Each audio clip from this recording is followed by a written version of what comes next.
Bonjour, 5 septembre 2017. Une vidéo dont le thème est la possible fin du communautarisme aux États-Unis. Alors je pars de quelques petites choses pour en faire une grosse déduction, une grosse extrapolation. Donc dans vos réflexions, il faudra bien tenir compte de la faiblesse des petits faits qui me font dire tout ce que je déduis. Donc je me demande si on ne va pas vers une fin assez proche du communautarisme aux États-Unis. Donc toujours pareil, des choses nouvelles se produisent, des choses nouvelles, inhabituelles. Qu'est-ce que ça veut dire? Et ça peut être le début de la fin du communautarisme aux États-Unis. Qu'est-ce qui se passe? Donc vous avez un comportement inhabituel chez les Noirs aux États-Unis. Vous avez le mouvement Black Lives Matter et sa violence. Vous avez une montée de la haine à l'égard des policiers blancs, et je crois qu'il y a eu des assassinats ou des tentatives d'assassinat de policiers blancs par haine à l'égard de policiers blancs de la part de Noirs. Vous pourrez me dire que les policiers blancs tuent des Noirs depuis très longtemps, depuis toujours probablement, mais justement, pourquoi est-ce que c'est maintenant que les Noirs commencent à s'énerver sérieusement contre le fait d'être assassinés par des policiers blancs? Vous avez aussi une tendance à l'antisémitisme chez les Noirs, mais qui est là depuis assez longtemps. Et tout ça, donc ça c'est pas nouveau, mais ça confirme un peu mon hypothèse. Qu'est-ce que ça veut dire? Pourquoi cette violence chez les Noirs? Pourquoi cette montée de la violence, montée de la haine à l'égard de policiers blancs? Donc la première hypothèse qu'on peut avoir, c'est une montée du niveau d'instruction chez les Noirs, qui les amène à être beaucoup plus conscients de leur souffrance. Non, ça n'est pas ça. Il n'y a pas de montée du niveau d'instruction brutale depuis quelques années chez les Noirs aux États-Unis. Deuxième hypothèse, ils ne supportent plus le discours communautariste. C'est-à-dire que on a, comme ici en France ou en Europe, un discours communautariste, on s'enrichit par la différence, et tout ce qui suit, je n'ai plus les choses en tête, mais on s'enrichit par la différence, le multiculturalisme c'est bien, et en réalité, la réalité c'est le très faible nombre de mariages mixtes blancs-noirs aux États-Unis, le très fort taux de chômage des Noirs, leur échec scolaire. Enfin, apparemment, quand une famille noire arrive dans une maison, dans un quartier blanc, les blancs s'en vont. Ce serait ça la réalité. Et ce qui se passe, c'est qu'après 50 ans de discours communautariste, les Noirs n'en peuvent plus en fait de la différence entre le discours et la réalité. Le discours, c'est on s'enrichit par la différence, je sais pas ce qu'ils disent encore, c'est un progrès, et la réalité, c'est je ne t'épouse pas, je ne veux pas vivre à côté de toi.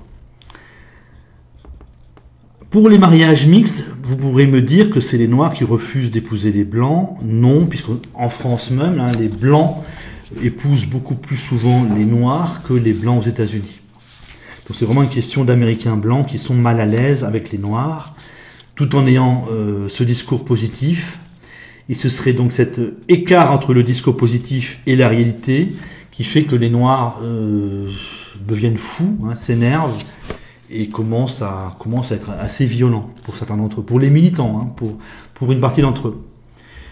Et ils s'en prennent aux policiers blancs, qui les tuent depuis l'éternité, pourrait-on dire, probablement dans un fonctionnement de bouc émissaire. Haïr tous les blancs quand on est noir aux États-Unis, c'est dangereux.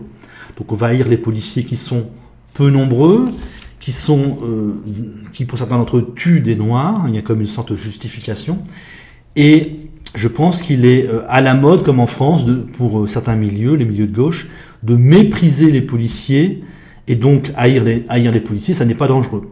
C'est dans un fonctionnement, la haine à l'égard des policiers en particulier, donc, se ferait dans un fonctionnement de bouc émissaire. Voilà, ce sont des petites choses quand même qui me font dire c'est les Noirs qui ne supportent plus le communautarisme aux États-Unis, qui commencent à craquer, et d'ici 5 ans, donc je vous parle en 2017, d'ici 5 ans, les Américains vont probablement passer à un autre discours. Un discours de on est séparés et on ne s'aime pas. Là, on est séparés et on s'aime, ce qui contredit la réalité. Donc on aura un discours, on devrait aller vers un discours plus cohérent. Hein. Nous sommes un pays communautariste et on ne s'aime pas.